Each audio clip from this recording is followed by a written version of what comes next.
Welcome to the year 1100 AD.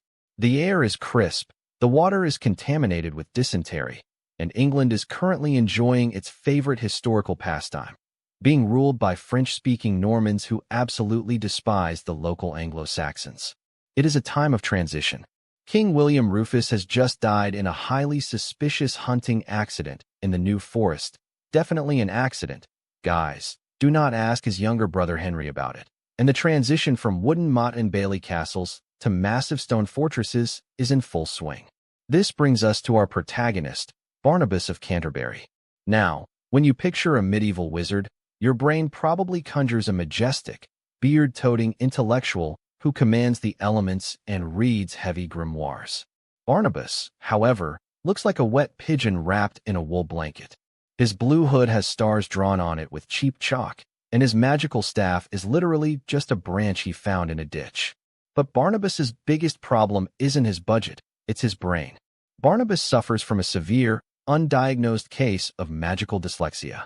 Whenever he attempts to cast a spell, his tongue slips, his mind wanders, and the magic manifests as the absolute worst possible linguistic interpretation of his intent. If he tries to cast a simple light spell to find his keys, he doesn't get a glowing orb. He gets showered in a barrage of angry, glowing fireflies that nest in his armpits.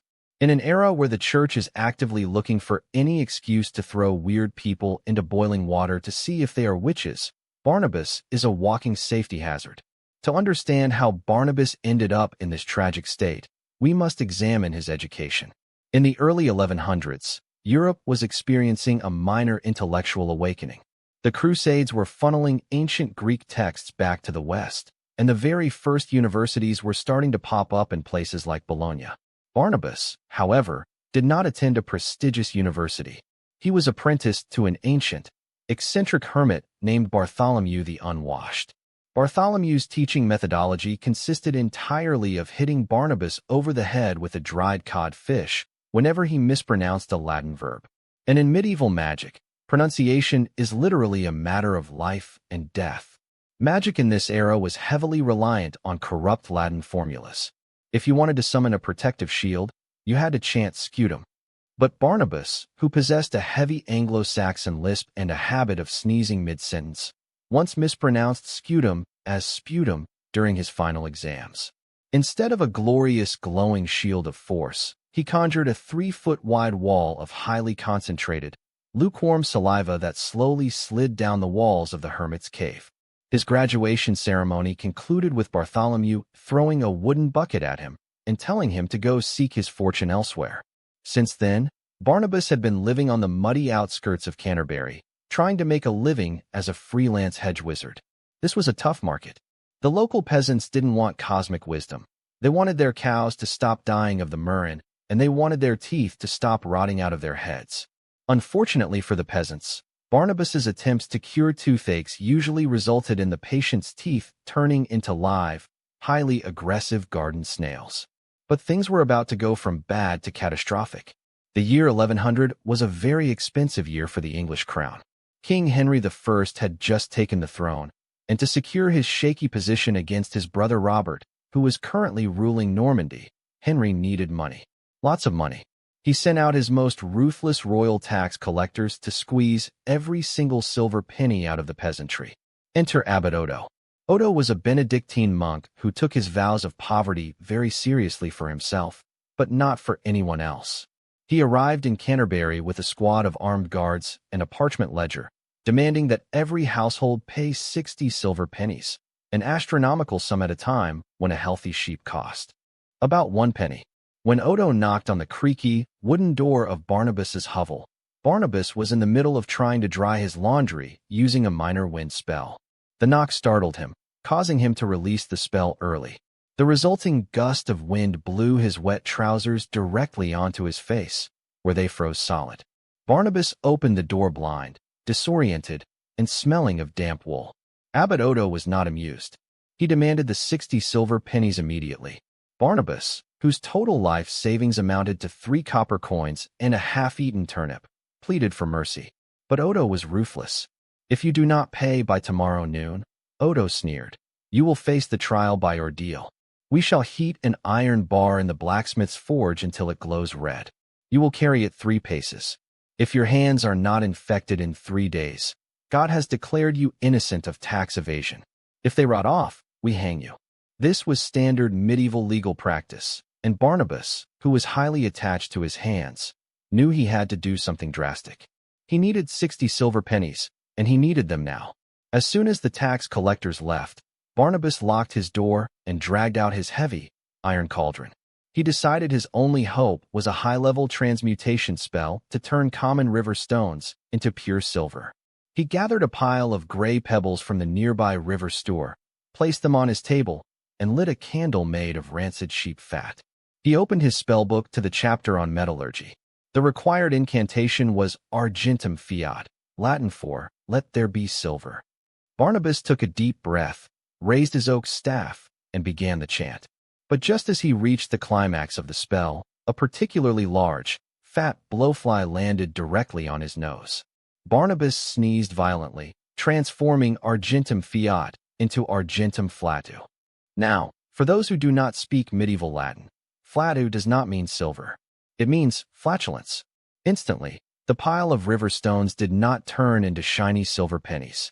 Instead, they began to emit highly localized, incredibly loud, and offensively pungent gaseous eruptions. The smell was so potent that Barnabas's cat, Barnaby Jr., immediately fainted, and the wooden beams of the hovel began to groan under the sheer chemical warfare. Panicking and gagging, Barnabas decided to solve the problem by summoning a minor earth spirit, a gnome, to dig underground and find old Roman coins left behind from the Roman occupation of Britain. He found the summoning ritual, but the cabbage-like stench of the flatulent stones made his eyes water. He misread the word gnomus as gomus, which sounded dangerously close to the Anglo-Norman word for glue. Instead of a helpful, tiny subterranean digger, a giant, vibrating, translucent blob of sticky, lavender-scented gelatin materialized in the center of the room. The blob immediately expanded, vacuuming up Barnabas's spell book, his boots, and gluing his cat directly to the ceiling. With only 3 hours left before the tax collectors returned, Barnabas was desperate. He decided his final option was an illusion spell. If he couldn't make real silver, he would make dried oak leaves look like silver pennies long enough for Abbot Odo to leave. He gathered a handful of brown leaves and prepared to cast Disappear, to deceive. But his tongue, swollen from the glue fumes and the stench of the rocks, slipped completely. He screamed Decapitare, which is Latin for to decapitate. Fearing he had just summoned a spectral executioner, Barnabas threw himself under his heavy oak table. But the spell didn't target heads. Instead, it manifested by instantly shearing the tops off every single turnip in his small garden patch, launching them through the open window at 70 miles an hour like high-velocity vegetable artillery. Just at that exact moment, Abbot Odo and his royal guards were marching up the garden path. The barrage of flying turnips was relentless. One particularly large, aerodynamic turnip struck Abbot Odo squarely in his forehead, knocking his golden mitre into the mud and sending him sprawling into a patch of stinging nettles. The guards, believing they were under attack by Anglo-Saxon rebels armed with advanced agricultural technology, drew their swords and began screaming in Norman French. Abbot Odo, covered in mud, turnip juice, and nettle stings, was absolutely livid. Heresy, treason, assault on a clergyman, he roared, which in 1100 AD was the ultimate ticket to a very painful execution. The guards kicked down the door, only to find Barnabas frantically trying to scrape his cat off the ceiling with a wooden spatula.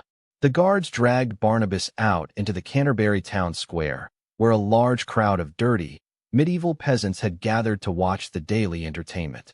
In the 12th century, without television or internet, watching a local weirdo get tried by hot iron was the equivalent of a blockbuster movie premiere. The blacksmith had already heated a massive iron bar in his forge until it glowed a terrifying, cherry-red color. Abbot Odo stepped forward, his forehead still sporting a massive, turnip-shaped bruise. "Barnabas of Canterbury," Odo announced to the crowd, "you are accused of witchcraft, non-payment of taxes, and assault with a deadly root vegetable. Pick up the iron." Barnabas looked at the glowing bar. He looked at the crowd. He knew his hands wouldn't survive this. In a state of absolute, adrenaline-fueled terror, Barnabas closed his eyes and decided to cast one final, forbidden spell. He would freeze the iron. The Latin word was gelatus, meaning ice-cold. But as he raised his hands, his teeth chattered so hard from fear that his pronunciation shattered. Instead of gelatus, he screamed gelatina. The spell erupted from his fingertips in a blinding flash of pink light. The crowd gasped, but the iron bar didn't freeze. Instead, it instantly transformed into a giant, wiggling, translucent bar of strawberry-flavored gelatin. The magical feedback loop didn't stop there. It rippled outward across the square. The iron swords of the royal guards suddenly softened, turning into floppy, bendy pieces of red licorice. The stone keep of the Norman castle, which the local peasants had been forced to build under brutal labor conditions, shivered.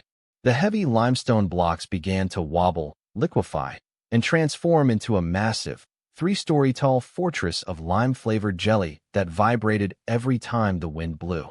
Abbot Odo's holy water basin turned into a bowl of thick plum pudding. The square fell into absolute silence. The peasants, whose daily diet consisted entirely of watery pottage, stale rye bread, and beer that tasted like liquid dirt, stared at the trembling pink and green landscape. A brave little Anglo-Saxon boy walked up to the wobbly castle wall, poked it with his dirty finger, licked it, and screamed, "It's sweet. It tastes like the angels themselves made it." Within 3 seconds, a full-scale riot broke out. But it wasn't a violent rebellion. It was a festival of gluttony. Hundreds of starving peasants rushed the gelatin castle, pulling off chunks of the outer wall and shoving it into their mouths.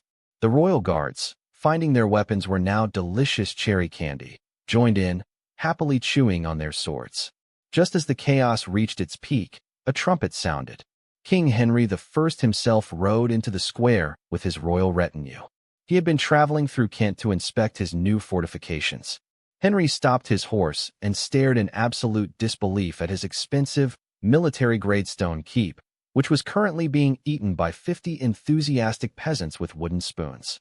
He looked at the wiggling pink towers, then looked at Barnabas, who was still holding his oak branch, looking guilty. Henry, however, was a highly practical ruler. He realized 3 things instantly. First, his peasants were no longer angry about taxes because they were too busy eating dessert. Second, this magical jelly was incredibly cheap to produce compared to actual food. And third, a castle made of gelatin was actually impossible for enemy siege. Engines to destroy, because catapult stones would just bounce right off it.